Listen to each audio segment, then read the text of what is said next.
There are sounds that stay with you long after silence returns.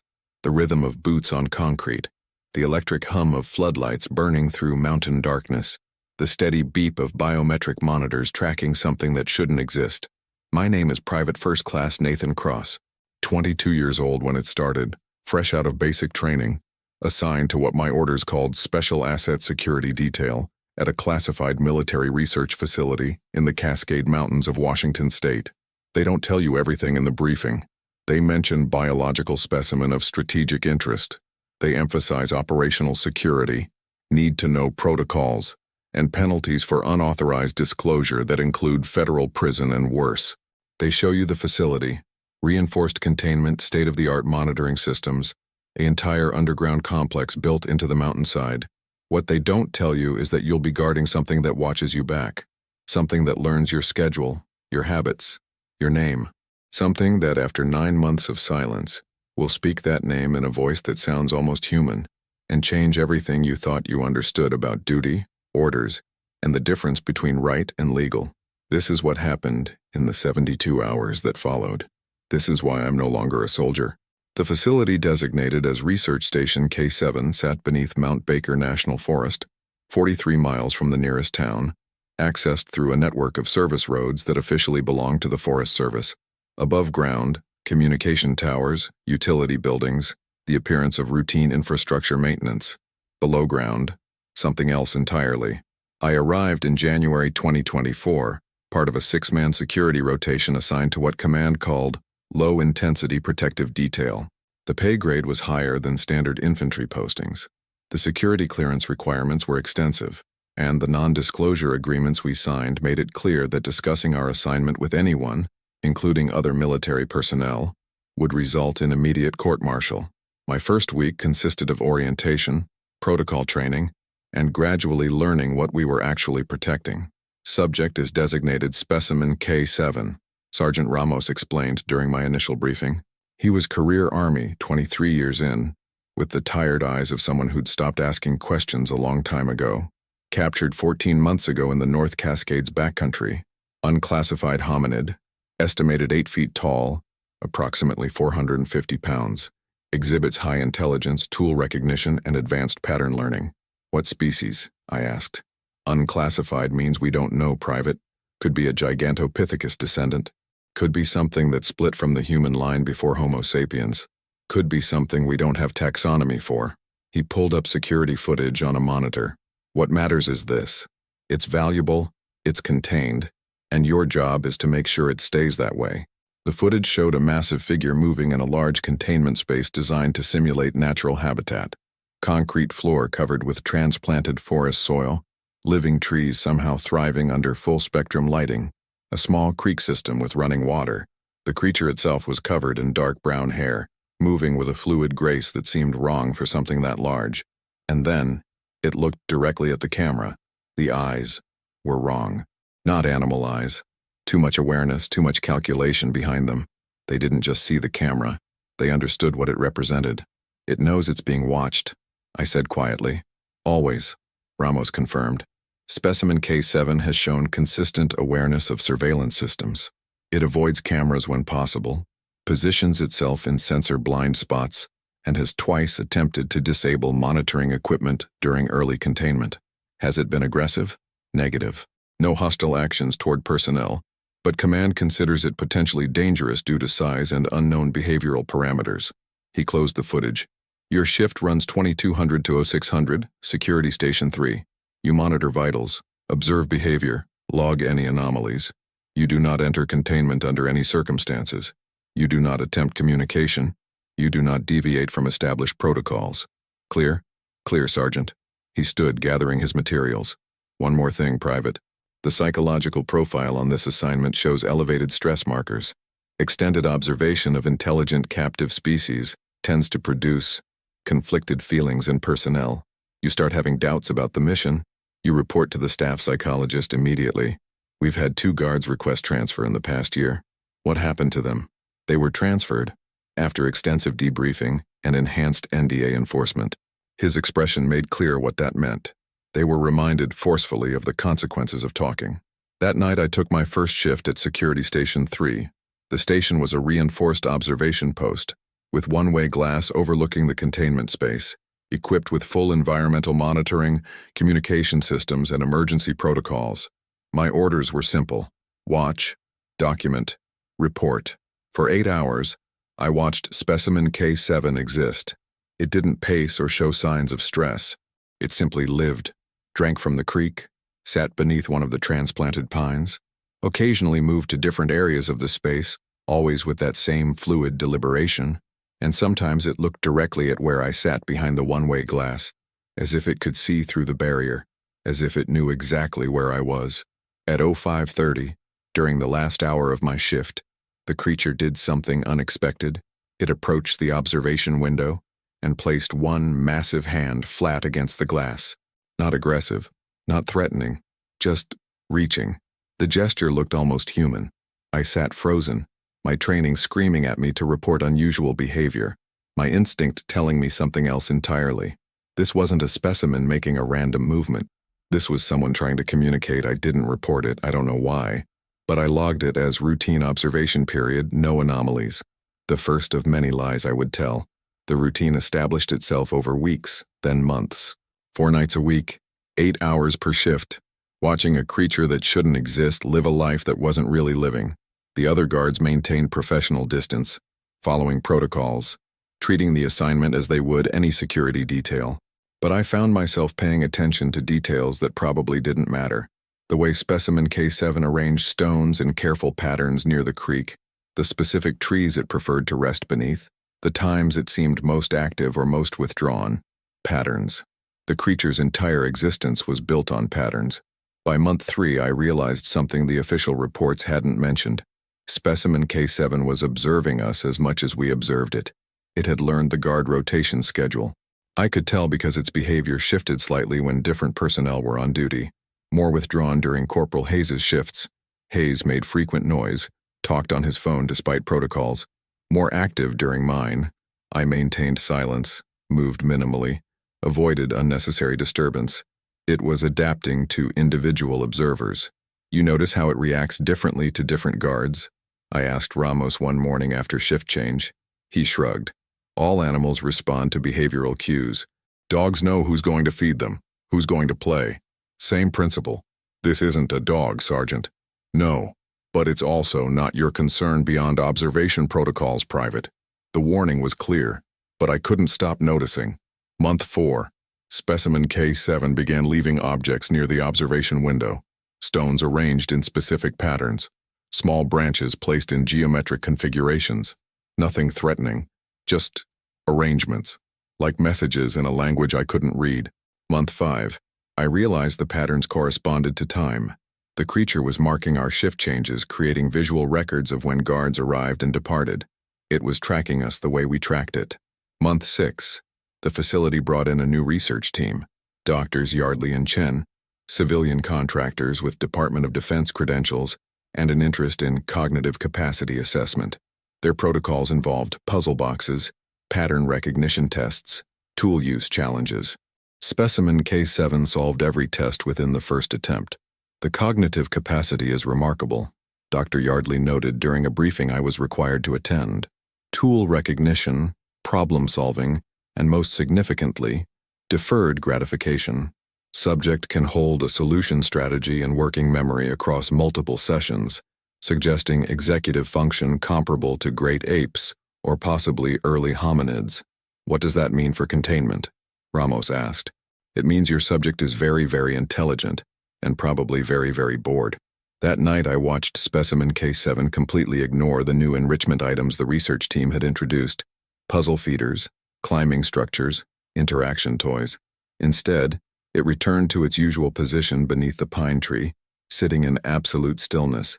And for the first time in 6 months, I saw something in its posture that I recognized from my own experience: resignation. This wasn't an animal in captivity. This was someone in prison. Month 7. I started doing something I knew was against protocols. I started talking to it. Not loudly, just quiet commentary during my shifts, explaining what I was doing, why I was there, acknowledging its presence as more than just a subject to monitor. Hey, I'm just checking the sensors. Don't mind me. Looks like they're adjusting your lighting schedule. Sorry if it messes up your sleep. I know this sucks. For what it's worth, I'm sorry. The creature never responded, never acknowledged my voice, but I noticed it stopped positioning itself in the far corner during my shifts. It stayed closer to the observation window, within what might be conversational distance if the glass weren't there. Month 8. Corporal Hayes put in for transfer. During his exit debriefing, I overheard him tell Ramos, "I can't keep watching something that smart be locked up. It's wrong, Sergeant. And you know it's wrong." Hayes was gone within 48 hours. The replacement guard, Specialist Morrison, lasted 3 weeks before requesting reassignment to a combat deployment zone. "I'd rather get shot at than keep doing this," he said. I understood completely, but I stayed. Month 9. Everything changed. It happened during a routine shift, 0342 hours, the dead zone where exhaustion and alertness blur together. I was logging biometric data when I heard something that made my blood freeze. A voice, low, resonant, carefully articulated. "Nathan." I spun toward the observation window. Specimen K7 stood there, hand pressed against the glass, looking directly at where I sat, and it spoke again. "Nathan." My name. In a voice that sounded almost human but wasn't quite. The vocal range was different, the phonemes slightly off, but the intention was unmistakable. It had learned my name, had listened to the other guards using it during shift changes, during radio checks, during the casual conversation that happened despite protocols, and it chose to speak it. My hand hovered over the incident report button. Protocol demanded I document this immediately. Vocalization indicating advanced language capacity would trigger enhanced containment measures, additional research teams, possibly extraction to a higher security facility. But I couldn't move, because the creature wasn't just speaking, it was communicating, trying to bridge the gap between us using the one piece of information it knew I would recognize. Proof that it understood language, that it had been listening, learning, waiting for the right moment to reveal what it could do. "Jesus Christ," I whispered. "Nathan," it repeated. Then, with careful deliberation, "Help." That single word, spoken in a voice that shouldn't exist, ended 9 months of careful professional distance, and started 72 hours that would end my military career. I didn't file the incident report. Instead, I sat at Security Station 3, heart hammering, staring at a creature that had just spoken 2 words in English and shattered every assumption I'd built over 9 months of observation. Specimen K7 remained at the window, hand still pressed against the glass, waiting. "You can understand me," I said quietly, not a question but a statement of fact. "You've been listening this whole time." The creature's head tilted slightly, a gesture so human it made my chest tight. "How many words do you know?" No response, but the eyes stayed locked on mine with an intensity that felt like communication itself. I stood, moving closer to the observation window, close enough to see the fine details. The structure of the hand pressed against the glass, 5 fingers, opposable thumb, knuckles that showed wear and age. The face partially visible through the dark hair, heavy brow ridge but a more vertical forehead than expected, deep-set eyes that reflected the monitoring light. Not an animal face, a different kind of human face. "Why now?" I asked. "Why reveal this now?" Specimen K7's hand moved on the glass, not sliding but tapping. Once, twice, 3 times. A deliberate rhythm. Then it stepped back and did something that stopped my breath. It pointed at me, then at itself, then at the containment space door. The gesture was unmistakable. "You, me, out." "I can't," I said automatically. "I'm a guard. This is my post. I have orders." The creature's expression shifted, not angry, but something worse. Disappointed. It turned away from the window and returned to its position beneath the pine tree, sitting with its back to me. The dismissal was clear. If I wouldn't help, there was no point in continuing the conversation. I stood there for 3 full minutes, mind racing through implications. If I reported this, Specimen K7 would be transferred to a higher security facility. Enhanced containment, more invasive research. The intelligence it had just demonstrated would make it infinitely more valuable and more controlled. If I didn't report it, I was violating direct orders, concealing critical intelligence, risking my career and potentially my freedom. But if I helped it escape, I pushed the thought away. That wasn't possible. The security protocols were absolute. Biometric locks, guard rotations, armed response teams. Even if I somehow bypassed containment, We were 3 levels underground with a single monitored exit. And yet, the creature had spoken my name, had asked for help, had demonstrated understanding that went beyond pattern recognition into actual language comprehension. It wasn't a specimen, it was a prisoner, and I was its jailer. I spent the rest of my shift in silence, not logging what had happened, trying to convince myself I could maintain professional distance, that this changed nothing. At 0600, Sergeant Ramos arrived for shift change briefing. "Anything to report, Private?" I looked at him. Career military, following orders, never questioning the mission. A man who would do what needed to be done without losing sleep over moral complications. "Negative, Sergeant. Quiet night. No anomalies." He nodded. "Satisfied? Good. Get some rest." I left the facility and drove back to base housing, the lie sitting heavy in my chest. That afternoon, I did something I'd been explicitly ordered never to do. I called my older brother, Michael, a civilian attorney in Seattle who specialized in civil rights law. "Hey Nate, everything okay? You sound weird. I need a hypothetical legal opinion. Off the record. Can you talk?" Silence on the other end. Then, "How hypothetical are we talking?" "Very. Say someone in the military discovers that an intelligent being is being held against international law. What are the legal obligations?" "Jesus, Nate. What have you gotten into? Just answer the question." Michael took a long breath. "Okay, hypothetically. If we're talking about an intelligent being with capacity for communication and self-awareness, it could potentially fall under protections against unlawful detention. But it gets complicated. If the entity isn't recognized as having legal personhood, it's considered property. And if it's military property, whistleblower protections get murky fast. What if someone wanted to remove the entity from illegal detention? You mean help it escape? Nate, that would be theft of government property at minimum. Potentially treason if classified material is involved. You'd be looking at federal prison, dishonorable discharge, end of your life as you know it." He paused. "But hypothetically, if the entity has human-level intelligence and the detention violates ethical standards, there might be a moral obligation that supersedes legal ones. That's a philosophy question, not a legal one." I thanked him and ended the call, knowing I'd already made my decision. I had 4 days until my next shift rotation, 4 days to figure out how to free something that shouldn't exist from people who would never let it go. 4 days to choose between following orders and following conscience.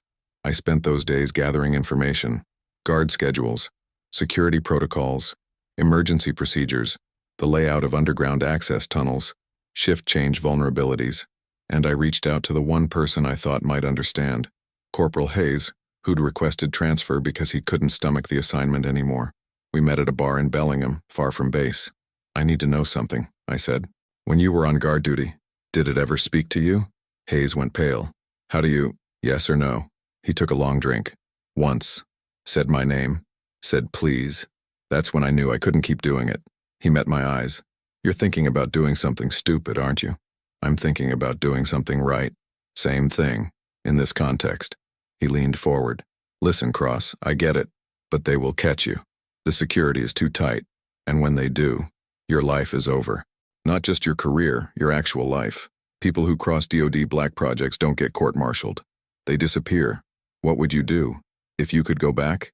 Hayes stared into his beer for a long moment. "I'd like to think I'd be brave enough to try, but I wasn't.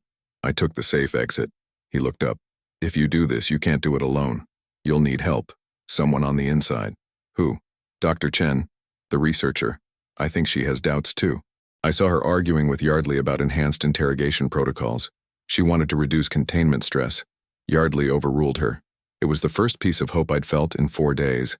I returned to facility the night of my next shift with a plan that was barely half-formed and probably suicidal. But at 2200, when I took my position at Security Station 3 and saw specimen K7 sitting beneath its tree, I knew I was committed. The creature looked up as I arrived, and for just a moment I saw something in its expression that might have been hope. I activated the two-way audio system, a direct protocol violation. "I'm going to help you," I said quietly. "I don't know how yet, but I promise you, I'm going to try." Specimen K7 stood and approached the window and spoke a third word, carefully articulated with what sounded like gratitude. "Friend, doctor." Sarah Chen found me in the facility cafeteria the next morning, her appearance too casual to be accidental. "Private Cross, mind if I join you?" I gestured to the empty seat, pulse quickening. Military and civilian contractors didn't typically fraternize. She sat, arranging her coffee with careful precision. I've been reviewing the overnight observation logs. Your handwriting, I assume? Yes, ma'am. Very thorough. Very careful. She met my eyes with an expression that suggested she knew exactly what I'd been careful about.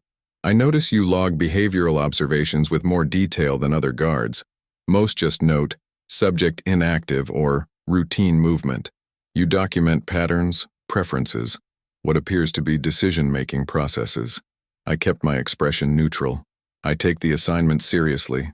I can see that. It's refreshing, actually. Most security personnel treat specimen K7 as a particularly large piece of equipment to monitor. She took a sip of coffee. But you've started to see it differently, haven't you? The directness caught me off guard. Dr. Chen, it's okay. I'm not testing you for protocol violations. I'm asking because I've been working with K7 for 11 months, and I've reached certain conclusions that don't align with facility objectives. She leaned forward slightly. Tell me, Private, in your observation, do you believe specimen K7 possesses human-level intelligence? The question was a trap, or an opportunity. I couldn't tell which. I think it's more intelligent than we're acknowledging in official reports, I said carefully. That's diplomat speak. I'll be more direct. K7 has demonstrated advanced problem-solving, tool use, pattern recognition, and yesterday, during testing you weren't present for, it drew a representational image, not abstract marking. An actual drawing showing the containment space, the observation window, and a figure that could only be interpreted as self-representation. My stomach dropped. It drew itself? It drew itself in captivity, with remarkable accuracy. She pulled out a tablet showing me a photograph of what looked like charcoal marks on the containment floor. The image was crude but unmistakable. A large figure behind bars, with smaller figures watching. That's self-awareness, I said quietly. That's personhood, Dr. Chen corrected. And that's why we have a problem. Because under current legal frameworks, K7 is classified as a biological specimen, property of the Department of Defense. But if it possesses self-awareness, language capacity, and symbolic representation, it should have rights. Why are you telling me this? She closed the tablet. Because I've been looking for someone on the security team who sees what I see. Someone who might be willing to help me do something about it. Like what? Like building an evidence file strong enough to force a legal challenge, documenting K7's intelligence in ways that can't be dismissed or classified into oblivion. And if that doesn't work, she paused, like having contingency plans. You mean escape. I mean ensuring that if K7's situation becomes untenable, if they decide to transfer it to a vivisection facility or increase invasive research protocols, there's a way out. I studied her carefully. She was risking everything having this conversation, which meant she was either testing my loyalty or genuinely desperate. What made you change your mind? About K7? Her expression softened with something like grief. 3 months ago, I was conducting routine health monitoring. K7 was sedated for blood work. When it regained consciousness, it looked at me and made a sound I'd never heard before. I ran the vocalization through analysis. What was it? Crying. Not animal distress. The pattern matched human sobbing. It was crying, Private Cross. Because it woke up restrained and surrounded by people treating it like an object instead of a person. She set down her coffee. That's when I realized we're not researchers here. We're jailers. And I can't do this anymore. The cafeteria felt too bright, too exposed for this conversation, but Dr. Chen seemed past caring about surveillance. If I help you, my career is over, I said. If you don't, you'll spend the rest of your life knowing you chose orders over ethics. Trust me, that's worse. She wasn't wrong. What's your plan? Right now, document everything. Build the case that K7 qualifies for legal personhood. Find sympathetic legal representation. There are organizations that handle non-human intelligence rights. File for habeas corpus. And if that doesn't work, then we have approximately 6 weeks before K7 is transferred to a DoD bioweapons research facility in Nevada. I've seen the transfer orders. Once it's there, we'll never reach it again. She stood, gathering her things. So we have 6 weeks to try the legal route. And if that fails, we need a backup plan that gets K7 out of this facility and into protected wilderness where it can't be recaptured. That's impossible. Probably. But I'd rather try and fail than never try at all. She paused at the door. Think about it, Private. But don't think too long. The clock is already running. She left me sitting alone with a coffee growing cold and a decision that would define everything that came after. That night, I returned to Security Station 3 with new purpose. When specimen K7 approached the observation window, I activated the two-way audio. We're working on getting you out, but I need you to help us. Can you show more of what you can do? Drawing, problem-solving, anything that proves you're not just intelligent. You're a person. K7 tilted its head, listening. Then it moved to the containment floor and began arranging stones in careful patterns. Not random, systematic. It was spelling, using stones to form letters. Nathan, my name, spelled correctly. From a creature that officially had no language capacity. I documented everything with my personal phone, against every protocol, and sent the footage to Dr. Chen. Her response came back in minutes. This is enough. We file tomorrow. I spent the rest of my shift watching K7 create more stone arrangements, each one a declaration of intelligence the military would never acknowledge, because acknowledging it would mean admitting they'd been holding a person prisoner for 14 months, and that truth was too expensive to allow. The legal filing happened faster than I expected. Dr. Chen connected with an organization called the Non-Human Intelligence Advocacy Project, a coalition of lawyers, ethicists, and activists who'd been working on legal frameworks for protecting intelligent species. They'd handled cases for great apes, cetaceans, and even AI systems claiming consciousness, but they'd never handled a cryptid.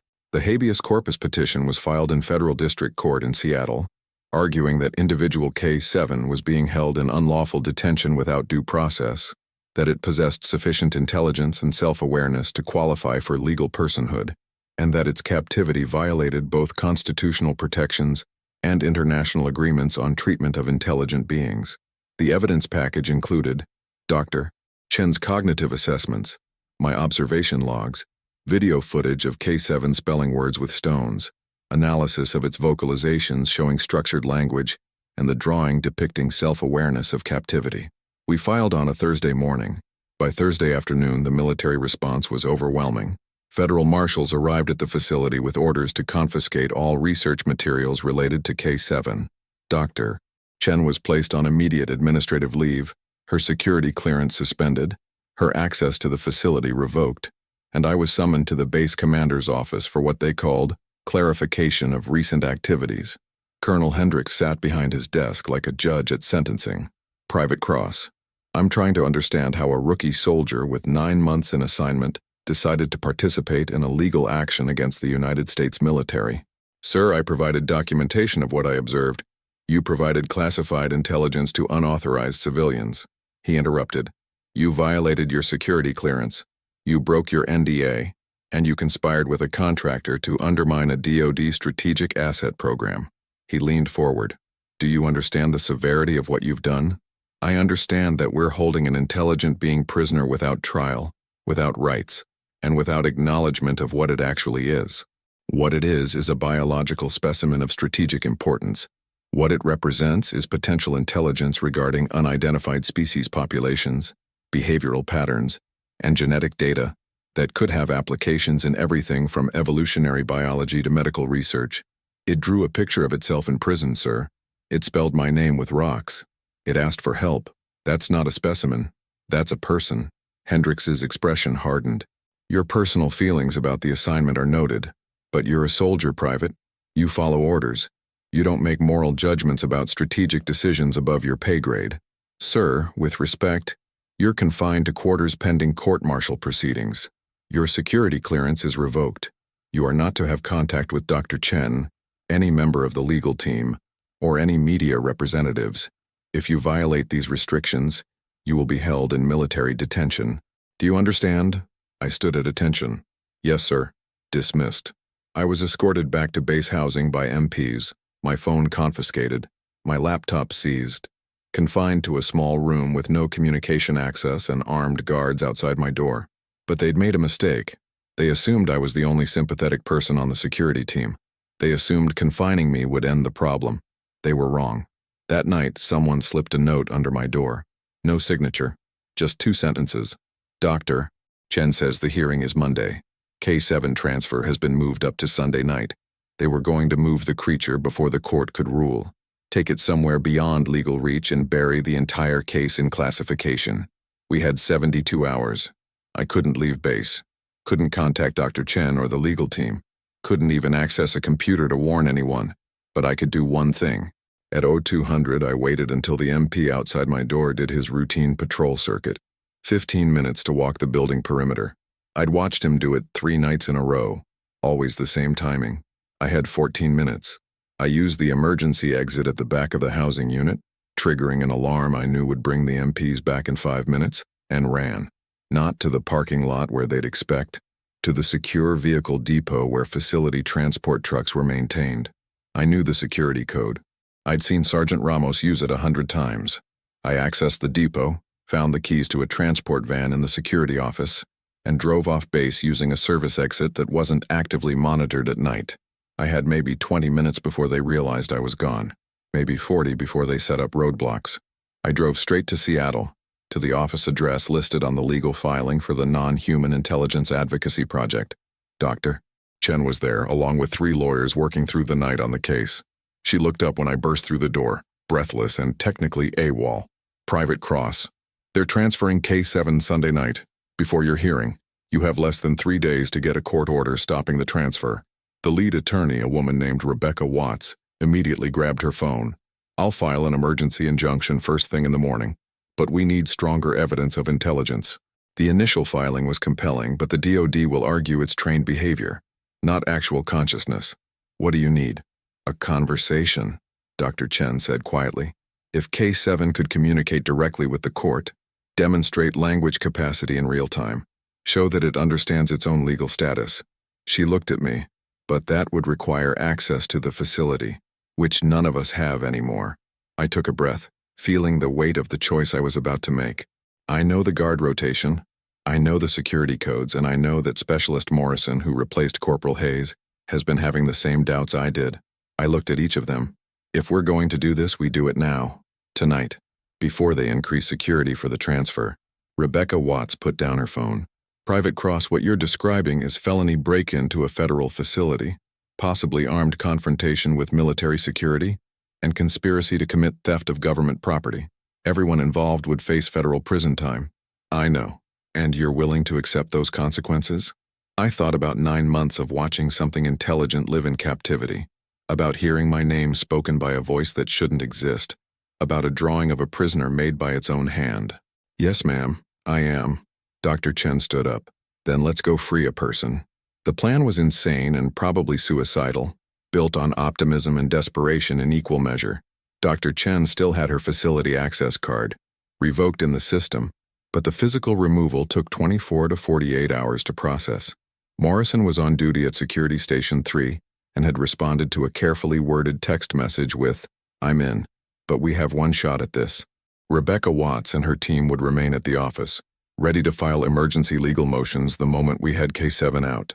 And they'd prepared a network of safe houses and sympathetic veterinary clinics across 3 states in case we actually succeeded. We drove back to the facility in Dr. Chen's car, arriving at 0347, the deadest point of the night shift, when fatigue peaked and attention wavered. If this doesn't work, we're all going to prison, Dr. Chen said as we approached the access road. If this doesn't work, K7 gets transferred to a bioweapons facility and we never see it again, I replied. I'll take my chances with prison. We parked a half-mile from the facility entrance and hiked in through the forest, approaching from the northwest where surveillance coverage was minimal.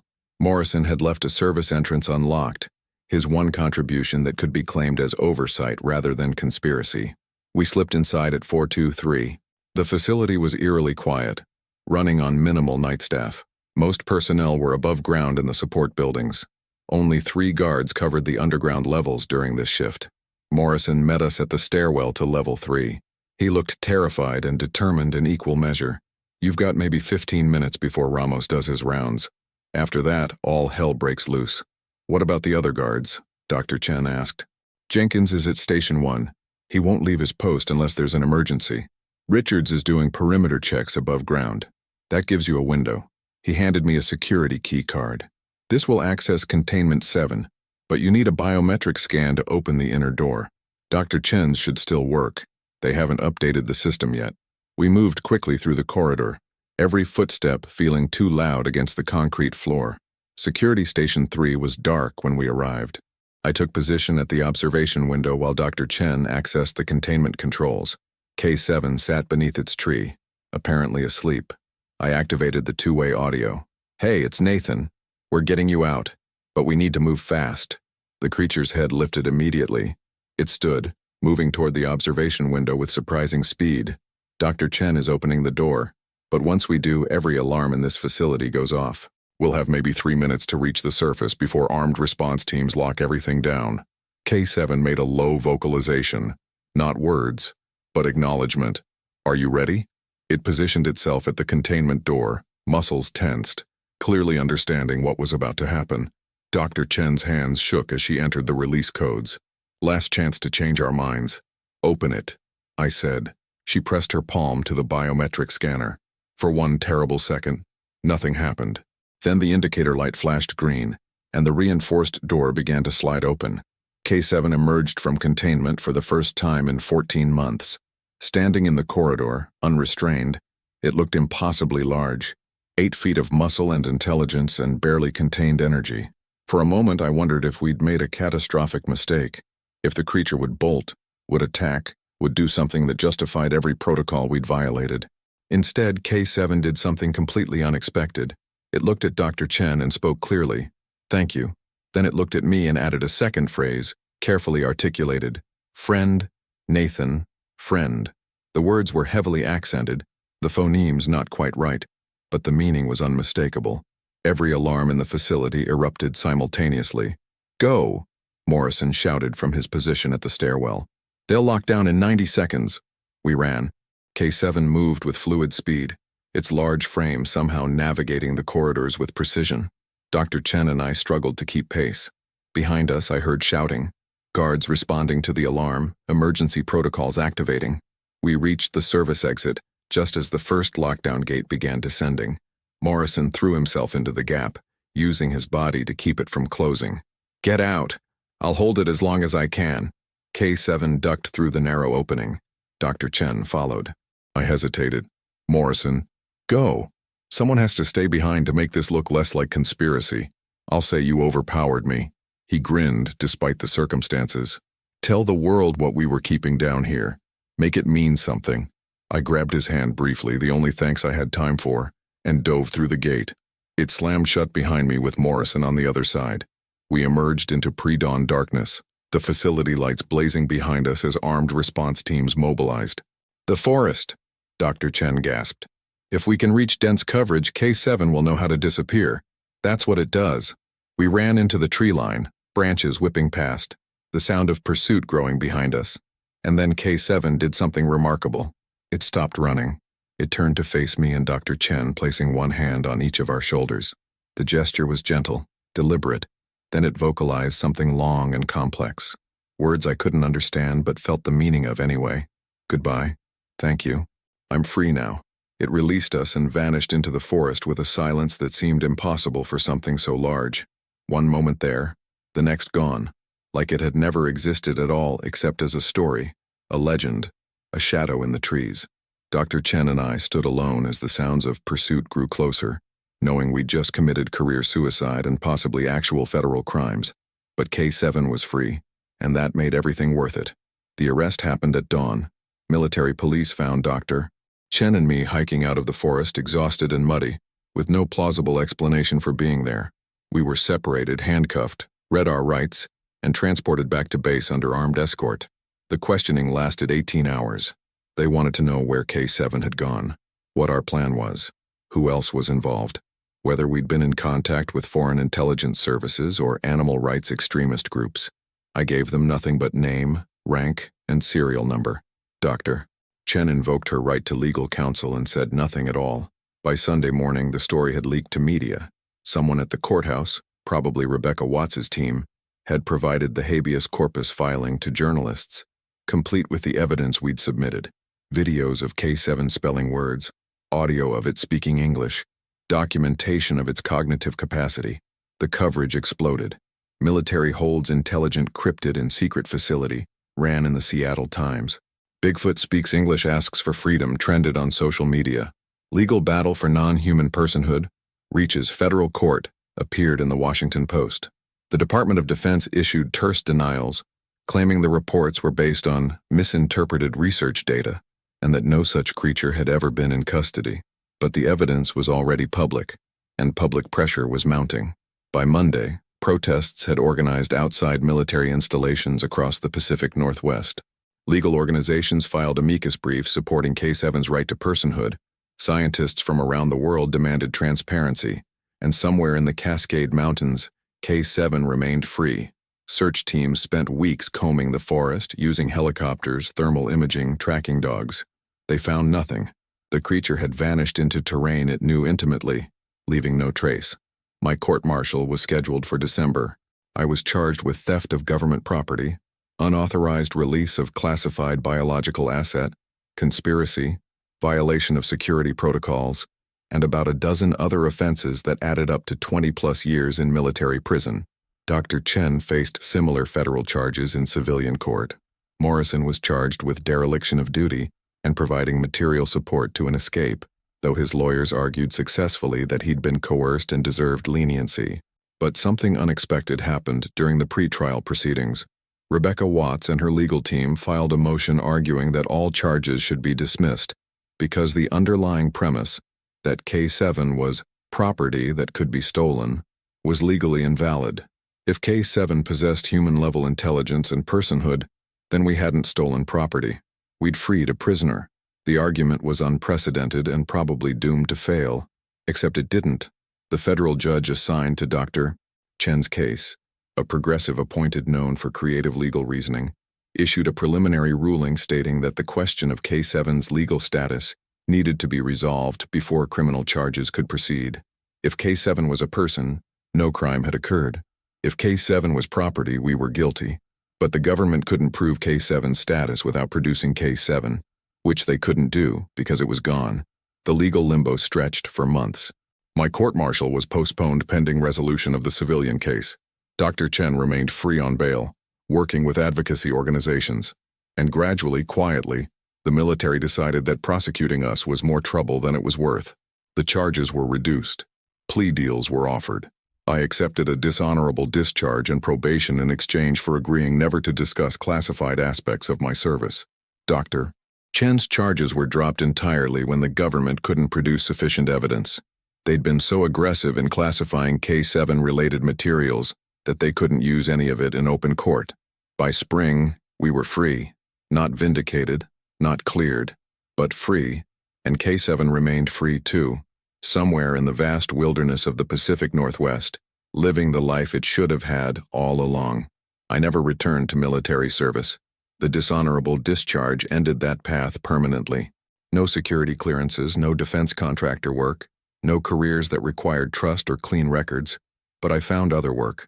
Dr. Chen and I, along with Rebecca Watts and the Non-Human Intelligence Advocacy Project, founded something called the Unknown Species Protection Initiative. We operate in legal gray areas, documenting unidentified intelligent species, building cases for their protection, and when necessary, when populations are threatened by exploitation, helping them disappear. We've worked on 4 cases since K7, each one different, each one requiring us to balance scientific curiosity with ethical obligation, each one forcing us to choose between knowledge and preservation. Morrison was quietly discharged after his court-martial, charges reduced to administrative violations. He works with us now, using his military training to help secure habitat corridors and protect endangered populations from human encroachment. We don't talk about specifics. The locations we monitor remain confidential. The species we protect remain unconfirmed by mainstream science. We've learned that the best protection is obscurity, that mystery is a defense mechanism we should preserve, not penetrate. Sometimes I wonder what K7 is doing now, whether it found others of its kind, whether the juvenile I'd seen evidence of in the early reports survived, whether it remembers the humans who kept it prisoner and the humans who set it free. I like to think it does, that somewhere in the old-growth forests, it tells a story to its family about captivity and escape, about the strange 2-legged creatures who first caged it and then freed it, about a young soldier named Nathan who learned to see a person behind the label, specimen. The legal battle over non-human intelligence continues. K7's case established no precedent. Courts ruled the question moot when the subject couldn't be produced, but it planted seeds. Other cases have followed, each one pushing the boundaries of what we're willing to recognize as deserving rights and protection. The world is changing slowly. Recognition is spreading that intelligence takes many forms, that consciousness isn't exclusively human, that the right to exist freely isn't dependent on species classification. But change is too slow for those already in captivity, already being studied, already reduced to data points and research opportunities. So we do what we can. We document, we advocate, and when necessary, we intervene. Some people call us criminals. Others call us heroes. We're neither. Just people trying to repay a debt we didn't know we owed until we looked into intelligent eyes and saw someone looking back. I keep one photograph from my time at the facility. Technically classified, technically illegal for me to possess. It shows K7's drawing, the one that depicted itself in captivity, behind barriers, watched by figures that could only be human observers. I look at it sometimes when I'm tempted to compromise, to accept easier paths, to prioritize legal safety over ethical necessity. And I remember the moment K7 placed its hand on my shoulder and said goodbye in a voice that proved everything. There are still creatures in the wilderness that science doesn't acknowledge. Still intelligence is hiding in the spaces between human knowing. Still voices speaking languages we haven't learned to hear. My job isn't to expose them. My job is to make sure they remain free to exist without our interference, our study, our need to know and categorize and own. 9 months of guarding taught me one essential truth. The highest form of respect isn't documentation. It's leaving some mysteries unsolved.